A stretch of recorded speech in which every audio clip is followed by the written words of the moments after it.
I love Shaq, but I'm disappointed in his career because I think he left a lot out.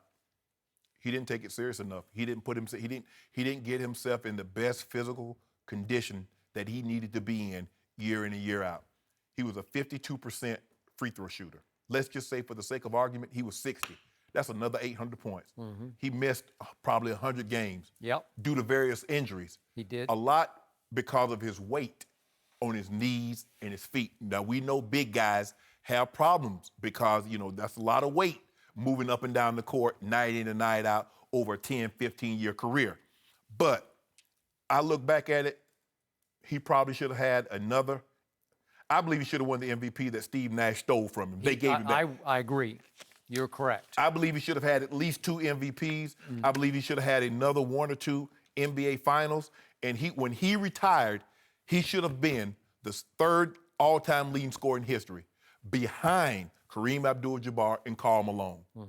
But he underachieved. He's a top 5 big man. I can't put him in front of Kareem. I can't put him in front of Wilt. I can't put him in front of Bill Russell. So right now, at best case, maybe a tie with him and Hakeem Olajuwon. But he can't go in front of those first 3 guys. No way, no how. I can't tell you how much I disagree with you. I get your big picture points, but if I go micro, if I go 99, 2000, 2001, for that period in which he was healthy and in reasonable shape, it was the most dominating force in the history of basketball. This is just me, and I do know Shaq, and I do like Shaq. Yes. But he's hard not to like. That is a fact. He was hard to watch. It wasn't pretty. No. It was all big diesel. It was Shaq diesel. That's how he played basketball. He imposed his will in an almost ugly way on every. He was almost impossible to officiate. Is it charging? Is he fouled? I don't know. But it was unstoppable. In that one MVP year that he had, it was as dominating a single season as anybody has ever played. And I'm throwing in the blocks and the rebounds. Right.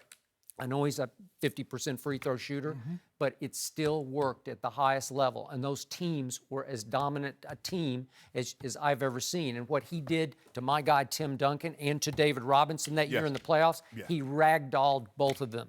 So I'm just going to take that little slice of those 3 years. To me, he was the 3rd best basketball player ever, behind Michael Jordan and Magic Johnson. I'm putting him 3rd on my list because... What about big guys? Kareem couldn't have stopped him. Wilt couldn't have had... He couldn't have stopped Kareem. Nobody can stop the skyhook. That's why he has 38,000 points. Shaq, when he was in reasonable shape, was a pretty good defender. I get that. This is why we're down. This is why I downgraded him, because I know how good he could have been. He was dominant.